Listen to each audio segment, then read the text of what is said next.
Seder racially attacks Ted Cruz and Latinos for their brown skin, just like Democrats always do. But we know they're brown. Mexicans are brown. You do the math, Wolf. Thank you for printing my piece on CNN.com. Ted Cruz was right. And Sam Seder, the racist, terrorist-supporting, liberal, morally handicapped by secular humanism and moral relativism, incoherent thinking and motivism, and blinded by his own stubbornness and pride, just like our President Barack Obama, was wrong. Just like our President Barack Obama, you will tolerate the deaths of hundreds of thousands of Christians and even Muslims overseas because in your imaginary world of self-centeredness, you must feel like their lives are not important and are not worth saving from a now growing enemy that is already recruiting ISIS members in America. In fact, ISIS members were caught recently planning attacks on U.S. soil. We are following some breaking news. A U.S. Army National Guardsman and his cousin have been arrested for supporting ISIS. They were allegedly planning to attack a military post here on U.S. soil. Let's get right to Justice reporter Paula Reed. Paula, what is the latest on these two suspects? What can you tell us about them? Hassan Edmonds, a 22-year-old U.S. Army National Guard specialist, was arrested last night at Midway International Airport without incident, and his cousin, who you mentioned, was arrested at his home. Now, both of these men have been charged with attempting to support ISIS. Now, Mr. Edmonds had wanted to use the training that he received in the National Guard to support ISIS abroad, while his cousin hoped to use Mr. Edmonds' National Guard uniform and information he had about how to access various military installations in Illinois to attack those military installations. Again, all in support of the Islamic State. And so you just described it, but the type of attack on U.S. soil had to do with a facility that was in northern Illinois that was very familiar to Hassan. Is that right? Yes, this is where Hassan Edmonds had trained as part of the National Guard, and he had hoped to attack that specifically because he had unique access and he knew where he could get in and carry out his attack. And he also said that even if he wasn't able to travel abroad to support the Islamic State, he was willing to carry out other attacks here in the United States. Now, I see a lot of these cases on the Justice beat, and many of these plots are not operational. These are what we call aspirational plots. But this one is especially disturbing because this is someone who had knowledge and who had access to a military installation here in the United States and was willing to carry out an attack on that installation. It sort of echoes the attack that Major Nidal Hassan carried out on Fort Hood several years ago, where 13 people were killed and over 30 people were injured. It took intelligence, strength, commitment, bravery, courage, strong moral values for human life, determination, and lives lost to achieve the sort of stability in the world that keeps America safe. And liberals like yourself and Barack Obama and those in academia continually seek to tear that stability down throughout this world just to satisfy the false premises of anti-colonialism instead of keeping the forces that are dedicated to destroying our civilization contained from reaching us. Your president, Barack Obama, created the ISIS issue by leaving a vacuum in Iraq and Libya and now Yemen, and by creating instability throughout the Middle East, allowing radical Islamic extremists and extremism to oppress innocent civilians. Your philosophy of appeasement is exactly the same failed liberal policy that Neville Chamberlain used toward Adolf Hitler, who expanded his reign of terror all over Europe because the moral relativism of those like yourself strips the desire and dedication to confront and stop evil when you see it early on. Your president, Barack Obama, funded ISIS, and like stupid sheep for the slaughter, you suggest that the best approach is to do nothing to stop them. Just stay isolated in your little sheep pen of America instead of stopping these terrorists while they're small. There is a Christian Holocaust happening right now before your very eyes, and Barack Hussein Obama still refuses to call it Islamic extremism. Our president refuses to admit that he was wrong about the peacefulness of Islam overseas. His pride blinds him. Today is April the 24th, 2015, and 100 years ago on this day, 1.5 million Christians and non-Muslims were butchered by Islamic extremists. When Obama was running for president, he said that he would acknowledge the Armenian genocide. Today, as president, he and liberals will not acknowledge the Armenian genocide, and they will deny it took place. If liberal Democrats and socialist progressives were not so busy and eager to make alliances and partnerships with the terrorist-supporting nations like Iran and terrorist networks like Al-Qaeda, ISIS, and the Muslim Brotherhood, such that they were willing to become political puppets to carry out the Islamic global agenda by first selling out the American people and our nation's national security due to the foreign promises of personal wealth, power, and influence, and secondly by using the chaos and violence of Islamic jihad in the Middle East and around the world to create the demand for a global socialist state. These liberal Democrats and socialist progressives and their secular humanist socialists would not be so eager to follow in the same footsteps as their political mentors, dictators Adolf Hitler from Germany, Mussolini from Italy, and Joseph Stalin from Russia, and Mao Zedong from China. All socialist progressives, all communists, and all killed hundreds of millions of people collectively. The liberal attitude of Sam Seder and Barack Obama is, let the Christian lives be sacrificed. What difference does it make? Just as Democrat presidential candidate Hillary Clinton said, this is the difference.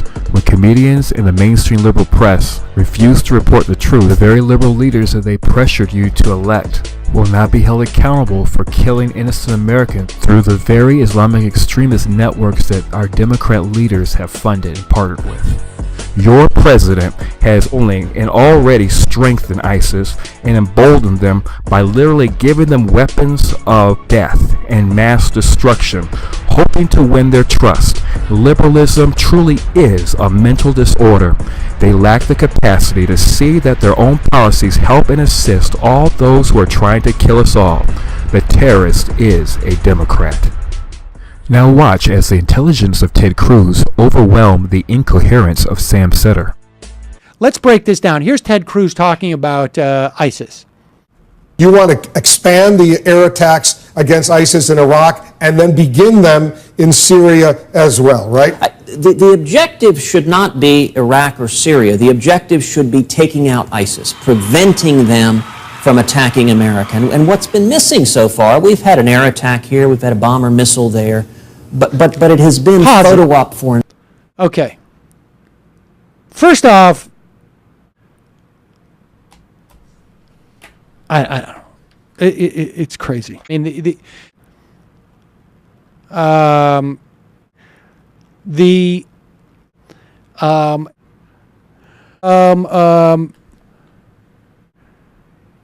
continue.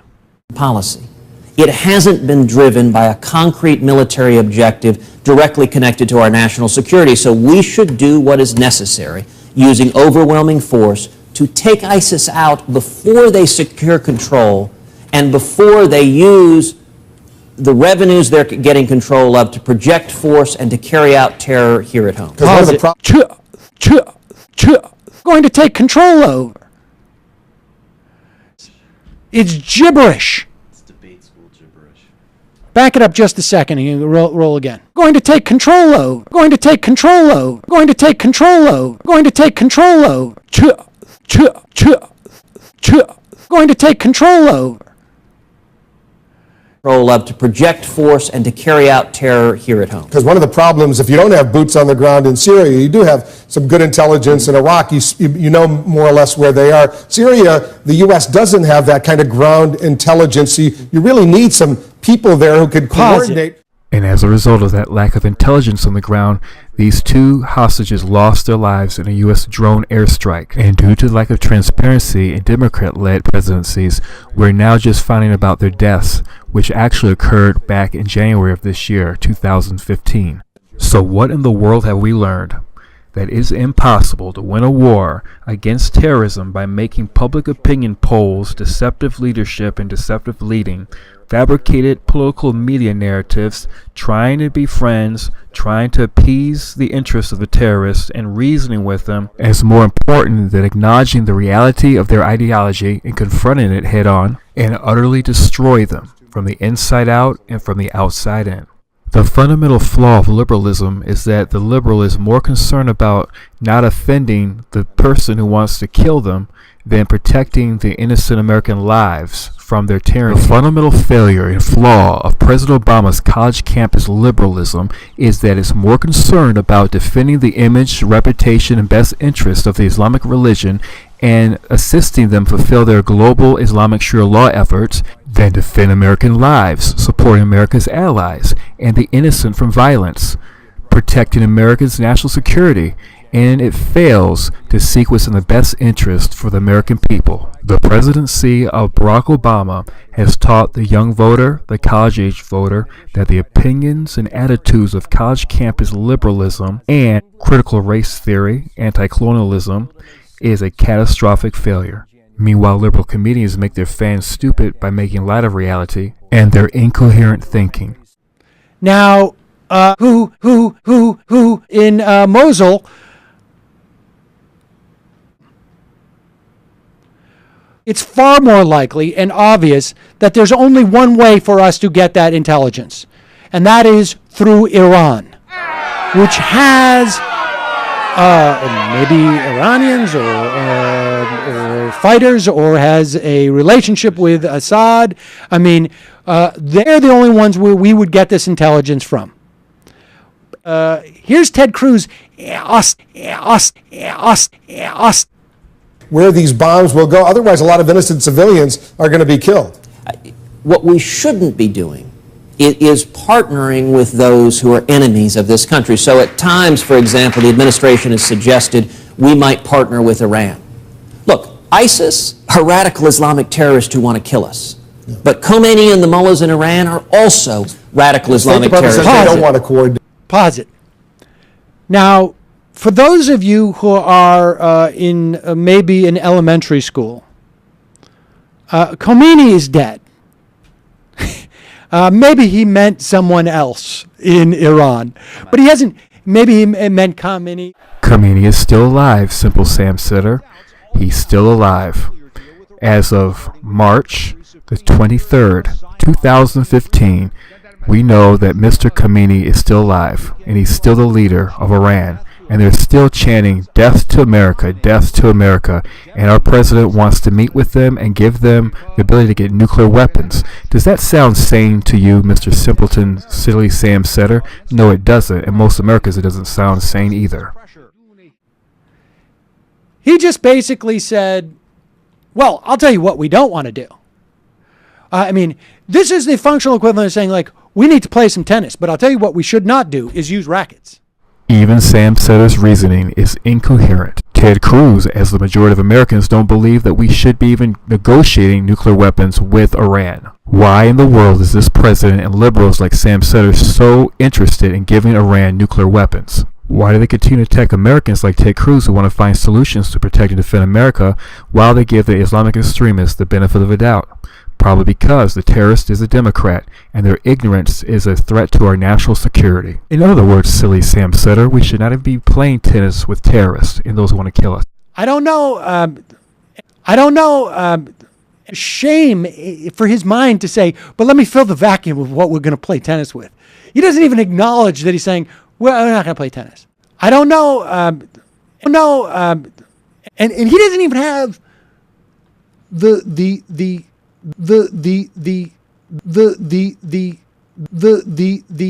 the shame for his mind to say, but let me fill the vacuum of what we're going to play tennis with. He doesn't even acknowledge that he's saying, well, we're not going to play tennis. There's nothing at all for Ted Cruz to be ashamed about, Simple Sam Seder. In the brilliance of Ted Cruz, you just figured out later that he was meaning that we shouldn't be playing tennis with terrorists, unlike what Barack Obama does and liberals do all the time. Liberalism really is a mental disorder, isn't it? Just like the Young Turks, Sam Seder, and Secular Talk about democracy and freedom and this and that are examples of the lunacy that passes for journalism today on YouTube. We can see now how marijuana truly does permanently damage the IQ of human brains.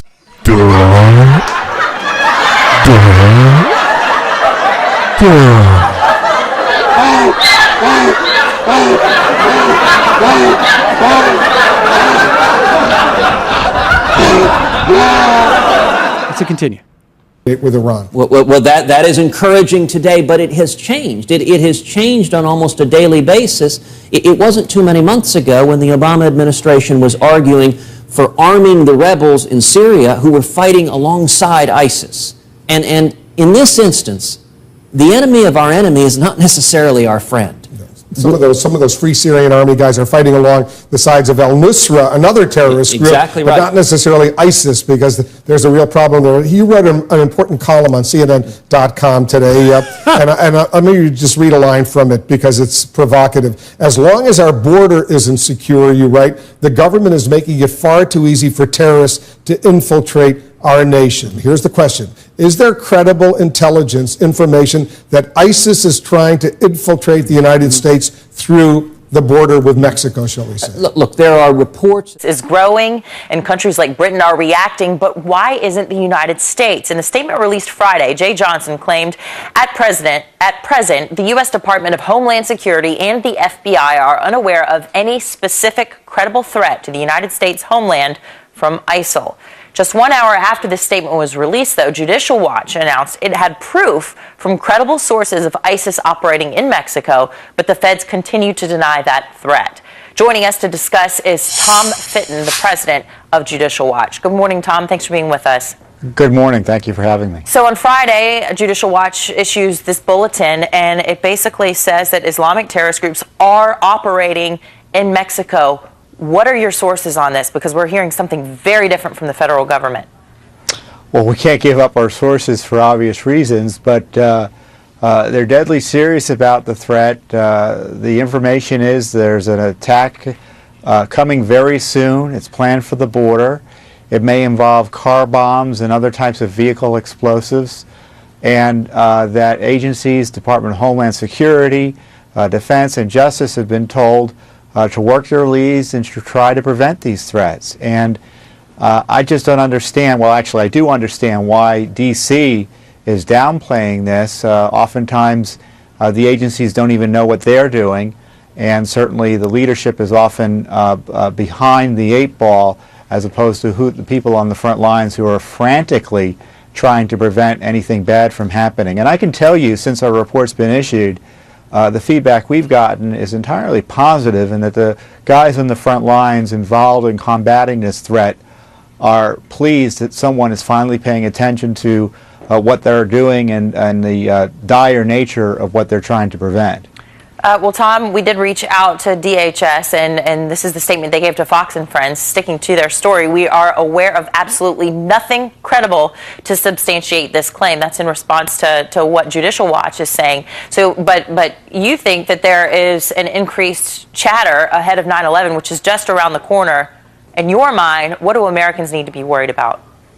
It's imminent and it's coming very soon. That's what we're hearing. And it's disappointing to see DHS continue to put out these denials, which arguably are vague, specific and credible threats. I don't know, what that means in government jargon. All I know is what we're being told, and we put this out as a public safety announcement.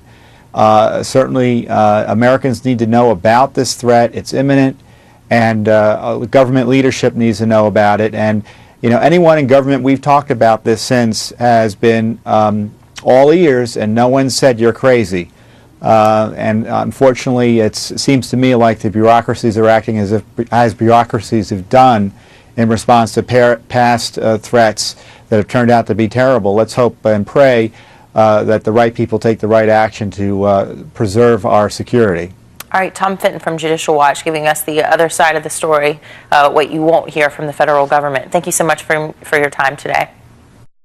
A terror alert on the Texas border. Growing concerns today that a member of a Somali terror group with suspected ties to al-Qaeda may be trying to slip into the United States through Mexico. We first reported last week that Homeland Security officials had warned police in Houston be on the lookout for a suspected member of al-Shabaab, which the U.S. deems a terrorist organization. But according to a recent report in the Washington Examiner, Mexican authorities caught nearly 24 suspected members of al-Shabaab illegally entering the country earlier this year.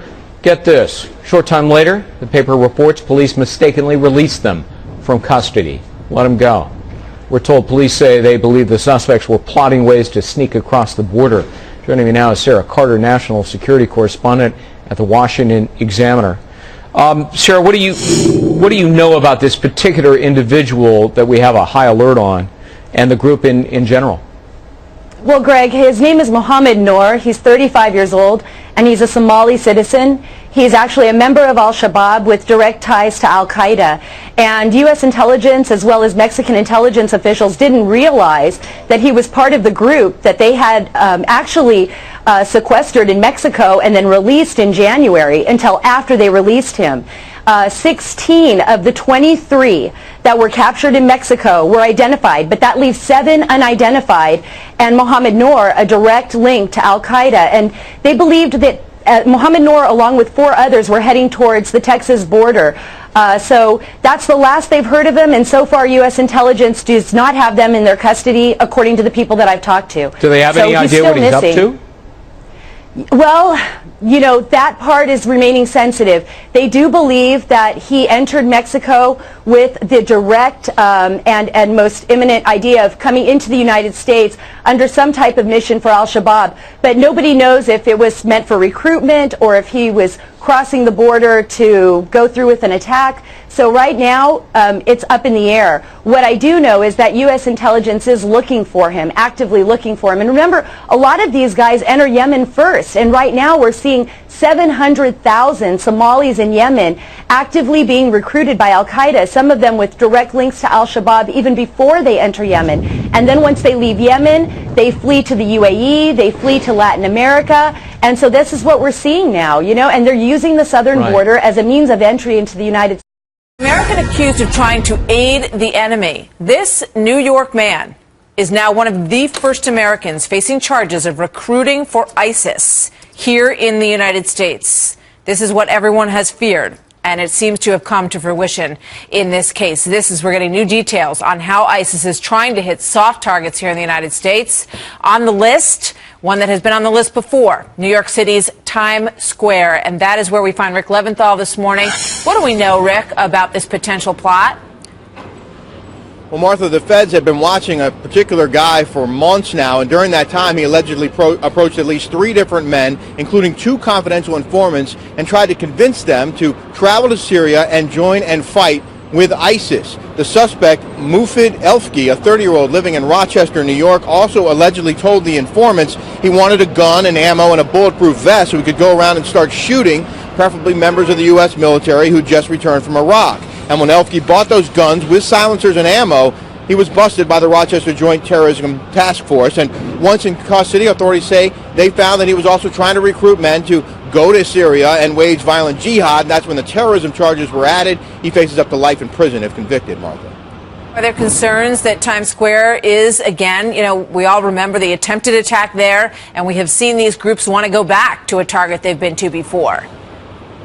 Well, New York's Police Commissioner Bill Bratton says we are living in a new era of potential terrorism, that ISIS is now mastering social media and is actively seeking lone wolves here in the States to build bombs and target high-profile and highly trafficked areas like Times Square and the Las Vegas Strip to create, quote, pictures of horror.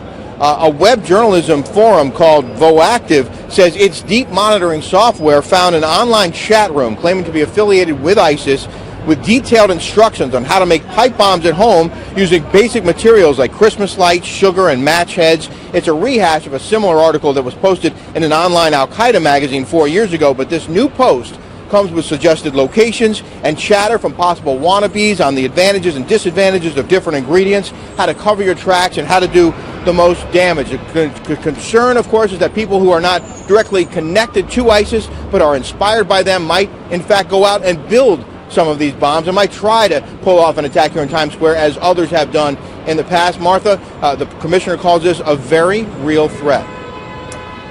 All right, Rick, thank you very much. My fellow Americans, when the Republican establishment, the Democrat establishment, the mainstream media establishment, the entertainment and the music industry and Hollywood establishment are all attacking the same patriot, American, you know you have found your presidential nominee.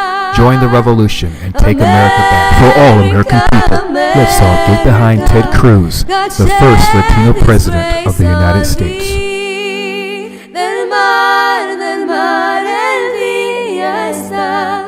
From sea to shining sea. I'm Ted Cruz. If you want more of the same, there'll be plenty to choose from. But if you want real conservative change and a proven record. I hope I can earn your support. Ted Cruz for president.